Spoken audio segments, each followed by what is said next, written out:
My Raiders are not doing so well right now. Obviously, Pete Carroll coming in, it's a culture change and all that stuff. So they're getting familiar with each other, working out the kinks. So what's the most important message to a team when they're struggling and still trying to establish their identity? Well, I think you got to make sure you know that hard work's not a form of punishment.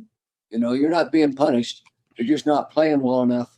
And if you keep working hard, you're going to get better. And I used to believe, and I still do to a certain extent, when you take over a new team, you make them worse before you make them better. You change the snap count, you change the huddle, you change the cadence, you change the terminology, you change the defense, you change the special team. Number two, the turnovers and these kind of different things. It's hard to play perfect your first year.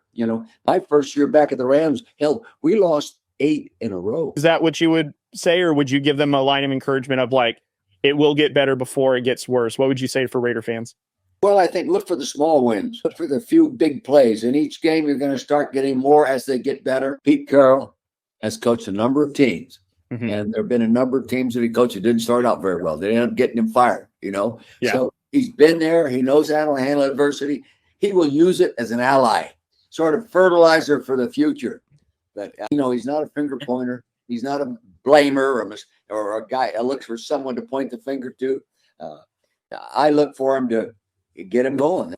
I look for him to get him better before the season ends. Yeah.